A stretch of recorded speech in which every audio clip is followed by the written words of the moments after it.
Hello everybody and welcome to episode number 5 in the Race Department's Formula 1 2017 McLaren career mode. And after the last episode, in which it was changeable conditions, I was feeling pretty confident heading into the next round here at Spain. Hopefully some dry weather as we get the weekend started with just a quick repairs to our car. Let's get straight into it. Good morning and welcome from Spain. The drivers will be needing every bit of grip and confidence they can find today as they try to find their way around this historic circuit in some very difficult conditions. Now I'd like to tell you it's bright and sunny and we're enjoying some lovely warm weather for free practice today, but unfortunately, Anthony Davidson, someone's got the weather gods in an angry mood and I think it's going to be a damp one. Well, don't look at me, Crofty. I was hoping for a dry session like everyone else, especially the engineers down in the pit lane. They'll be the ones with the biggest concerns, as a lot of the answers they're looking for in terms of car setup and aero balance will now have to wait until it's dry. From a driver's point of view, there's a big responsibility when driving in these conditions during a free practice session, as there's very little to gain but a lot to lose, especially if you lose control of the car and end up damaging it. And if that does happen, it can put you on the back foot for the remainder of the weekend. So then, as you can see, it's not exactly as dry as I was hoping it to be in hot and sunny Spain. Instead, I am drifting in a car absolutely everywhere, not knowing whether this is Dirt 4 or Formula 1 2017. The car is just kicking all over the place on these full wet tyres. It's the first time I'm actually on full wets, I believe, in this career mode. It's the first time I'm on full wets on the game, actually. I've been on intermediates, like I was in the intermediates of Russia. But it's not proving too well anyway, retiring from practice number 1 after that little mistake during one of the practice programs. I then do another mistake during practice number 2 after it cleared up. I decided to take to the escape road and screwing that up royally, locking the tyres up, getting some gravel on the tyres and now collecting some grass as well. I was doing really well with that track acclimatization, but unfortunately that lap was just not meant to be. Let's continue around on the rest of the session. And as we continue here, I actually realise this is practice number 3 now. I'm trying to hold my line against Raikkonen. It doesn't quite work and I screw up again. And out of 3 practice sessions, I retire from 2 of them. Today's qualifying session is about to start here at the Circuit de Barcelona, Catalunya. And what a cracker of a session we're expecting it to be.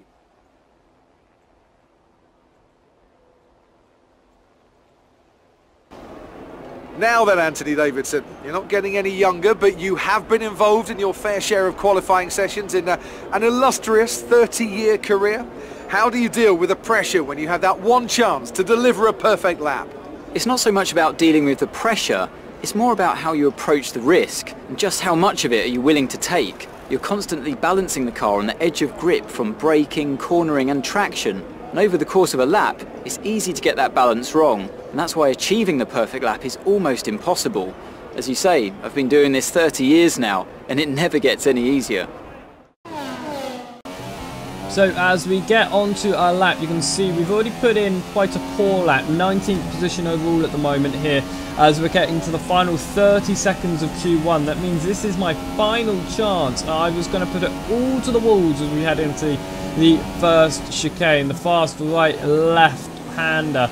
We get over the green tarmac slightly onto the gravel on the outside of turn number 2, around, and that is not exactly how you want qualifying to go. What does the Spanish Grand Prix have in store for us today, I wonder? I hope we see some tight wheel-to-wheel action down the main straight, circa Mansell and Senna way back in '91, or maybe we'll have a more strategic race here on a track where overtaking can be difficult. It's a sellout crowd of 140,000 here today as we await lights out for the 730-metre sprint down to turn 1 at this 2.9-mile racetrack. Overtaking is challenging through these 16 corners, but there's still a lot of high-speed excitement to be found, including the flat-out turn 3 and the terrifying blind right of turn 9. Anthony Davidson is here with me today. Together we'll be taking you through all the action of this Spanish Grand Prix. It can be hard for the cars to follow each other closely here due to the dirty air coming off the car in front. So perhaps we're looking at a more strategic Grand Prix, Ant. What do you think on that? I'm not too sure about that, Crofty. I mean, yes, as you say, it's hard to follow around here, but if you're brave on the brakes, you can get the job done down into turn 1, which is a medium-speed corner, so you have to be committed. And looking down at this grid today, I think we're going to see 1 or 2 drivers making a move from a long way back, maybe try to force their opponent into a mistake. I don't think this is a race that's going to be purely decided in the pit stops.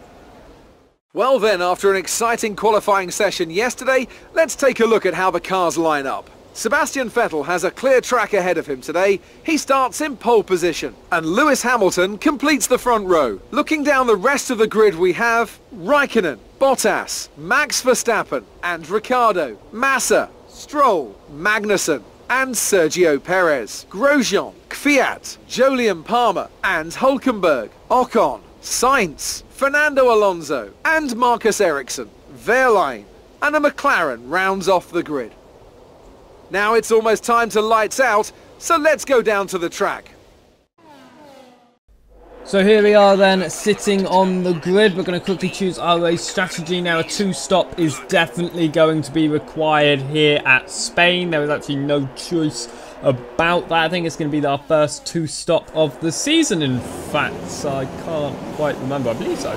Formation lap is going to get underway, though. We are at the rear of the field because we had a penalty. Yep, that's right. We did qualify in front of Wehrlein. We should have qualified in 19th position after the qualifying session concluded. However, another penalty pushes us back down to 20th yet again, and that penalty was for another engine repair. That was a component on the engine that I repaired, I believe, after qualifying is when I decided to repair that. As we get round on the formation lap then, it's going to be a 33-lapped race and around a circuit that I haven't actually enjoyed much in the past. Let's see if that changes though here this weekend as the lights start to count up. As we're sitting on the grid now, they're out. We are away, hoping for a good start. We're already thrown to the left-hand side. Not the greatest of getaways. A bit too much wheel spin. Wehrlein moves to the middle of the circuit. We've got absolutely nowhere to go. In fact, already dropping off the rear. We move to the left-hand side, already destroying one of the cones. We have to come off there, off the circuit. An illegal overtake on Wehrlein as we have to run off the circuit to avoid the rear end of Alonso. We're now going to come through turn number 3. Have to swerve out the way because Wehrlein just slowing down middle of the corner there. I think Wehrlein's just constantly trying to kill us as we go around. Anyway, we're going to go into turn number 4. We're going to dive completely up the inside. Becomes the inside of Alonso as well. A great double move. Going to hold the oversteer out of turn number 4. Into turn number 5, we're into the inside of Ericsson. And now up 3 positions in the first sector. Well, the first couple of corners. And not a bad start to this Grand Prix. We're going to stick to the rear of Hülkenberg in the Renault. A little bit of oversteer as now we get to the bottom end of the circuit. Fast, blind, uphill right-hander. We're going to lose time being in this Honda McLaren engine. We're going to move to the left-hand side. Going to become the inside of Hülkenberg. Already through past the Renault. We close the door on the exit. Smoothly hold the position on the track, and we are past. Now behind the Toro Rosso of Carlos Sainz, and we might be able to get through into 15th. We look for the inside. We're going to run side by side. There's a little bit of contact. We're going to run the outside line and become the inside into the penultimate turn. We squeeze the Toro Rosso out. Into the final corner, we are in 15th position. We're now behind Esteban Ocon in the Mercedes here on lap number 2.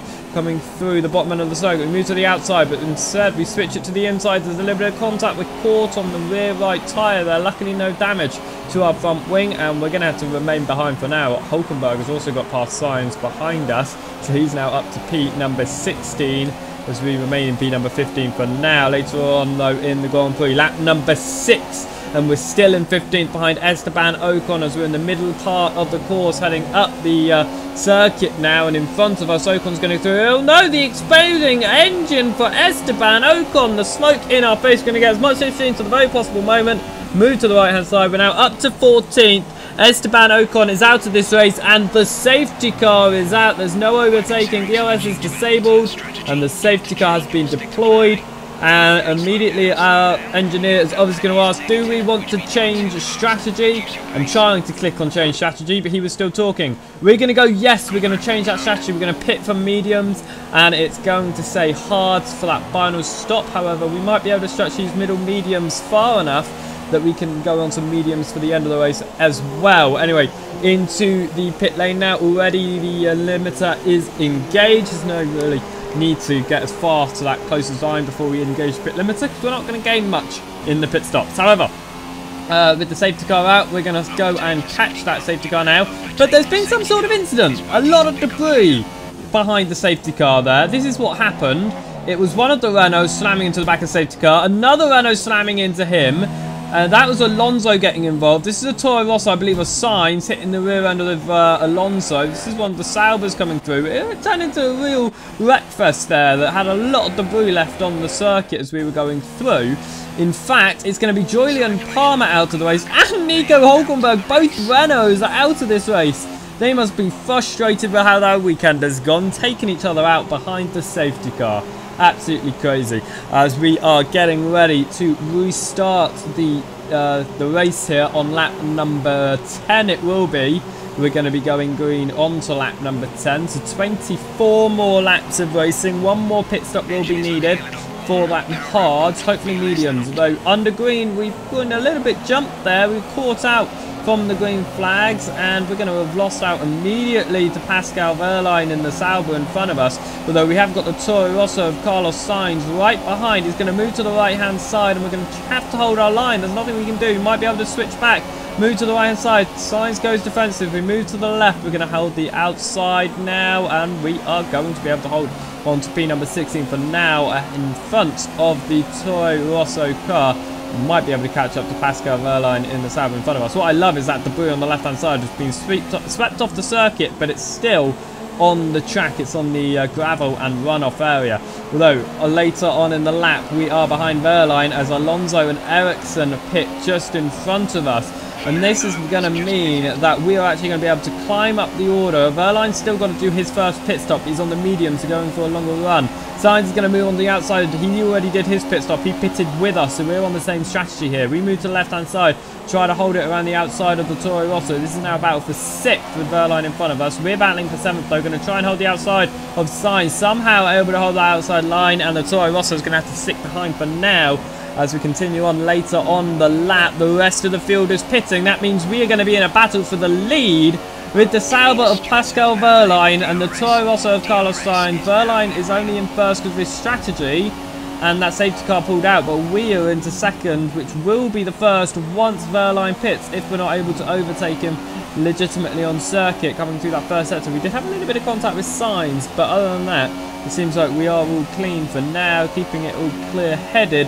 As we head into turn number 4, we look for the inside of Wehrlein, get really close to the rear end of him. Nothing that we're able to do. We actually overcorrect a mistake there, slightly wide, and it's going to cause Sainz to be right onto the rear of us. He's going to move to the right side. We're caught in his tyre. That means we're going to have to late brake because we were caught in his tyre, which threw us into that corner. We tapped Wehrlein. A little bit of damage onto our front wing there. It's knocked an end plate. It isn't going to do much to our car, but it is going to slow us down very, very slightly.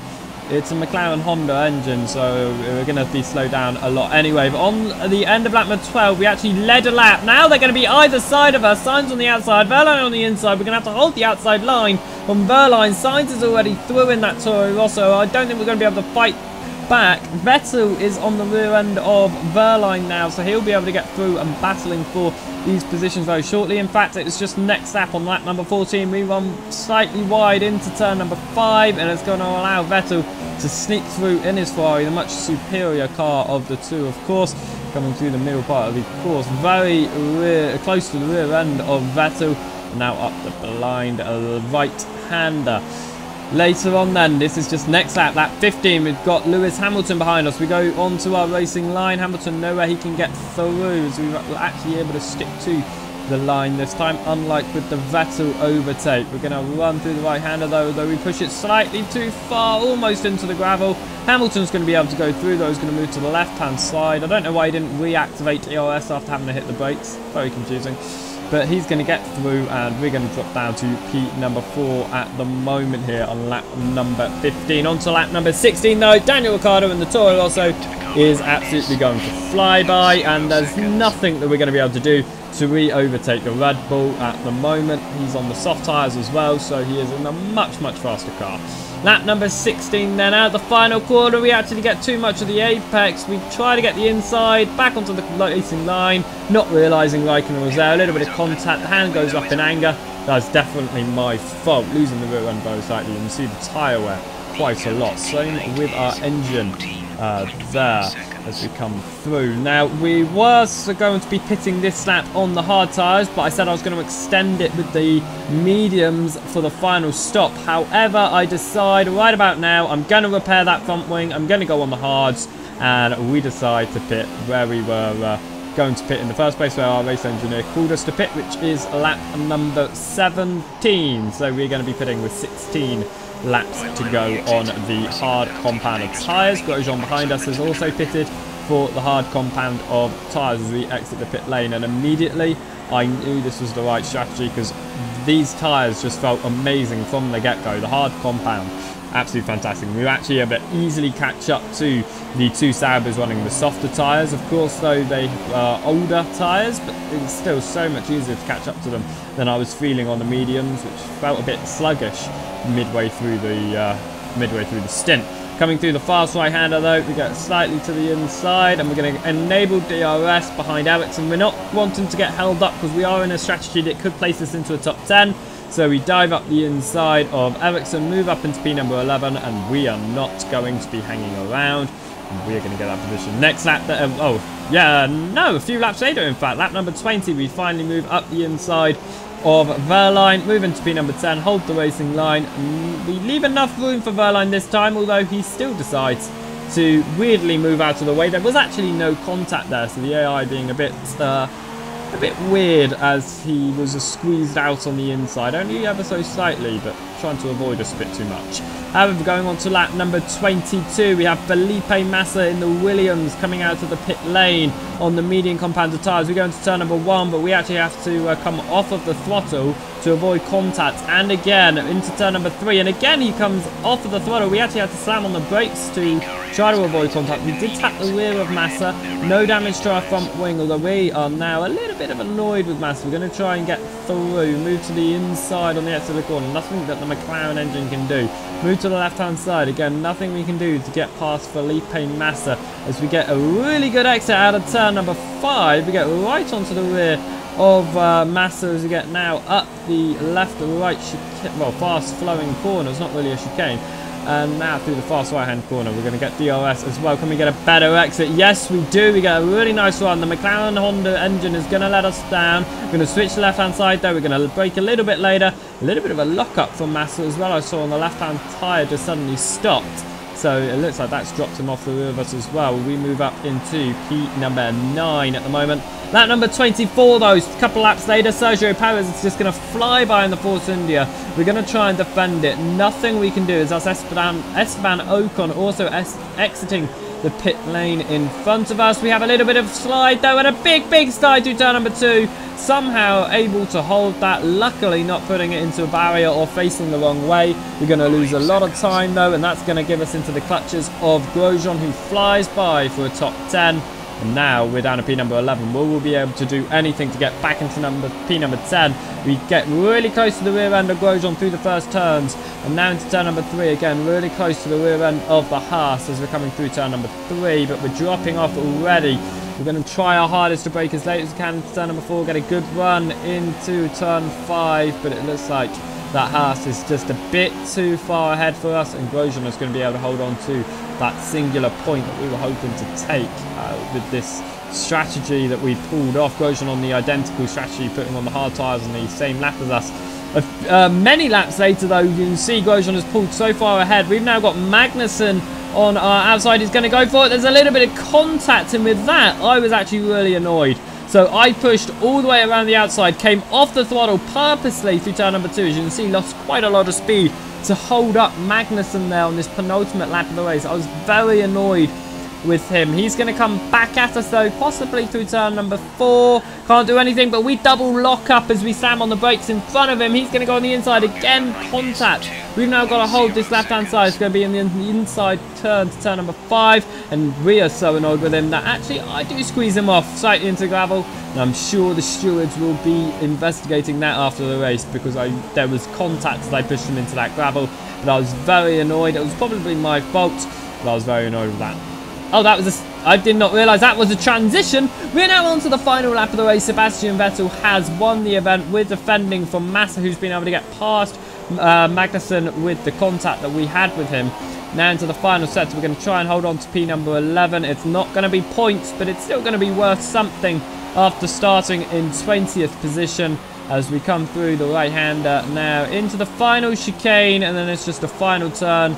We're going to be able to take home P number 11 in our McLaren with the very weird pit strategy that we run under the safety car. We're going to cross the line in P number 11. Absolutely fantastic stuff for us as Massa gets through along the straight with the DRS Open. What a race. So, another excellent win from Ferrari. Anthony, what do you think made the difference here? Well, they played the safety car to absolute perfection. There are so many factors to worry about once the race is neutralised. I mean, do you pit for fresh rubber? Do you have the space behind you? How much fuel can you save? If you answer all of those questions correctly, you'll have a good chance. And that's exactly what happened today. And as we can see, it's time for the podium. And as the drivers make their way out, there's a familiar red suit making its way to the top step. Fantastic win for Ferrari.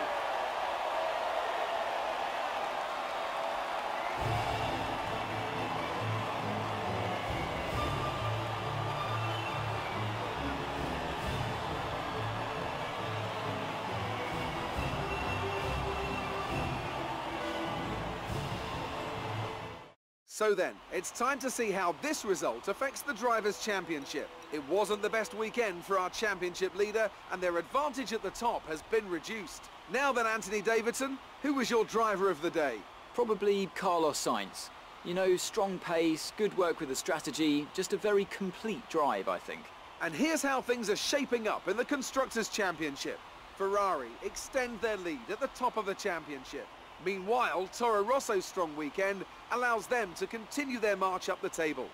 Well, what a weekend that has been. Please join us next time for another thrilling instalment of this Formula One season.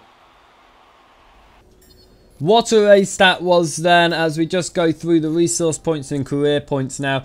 And that was absolutely fantastic. I don't think it's going to beat the Russian race, which was amazing. But the fact that we did lead a lap, we crossed the line in the lead on one of those laps, which is not something I thought I'd be saying in a McLaren Honda in the first season of career mode, before even the halfway point, round number 5, and we've led a lap in the career mode, which is absolutely fantastic. Going through all of the stuff here, it was actually a penalty-free weekend, which I am really surprised about as well, because after all the spins and corner cuts that I thought I would have, I just didn't. It was perfect run, a clean weekend, and I think that's the first clean weekend. Might have had a clean weekend at Russia, but from what I know, that's one of the cleanest. It's one of the best weekends I've had so far.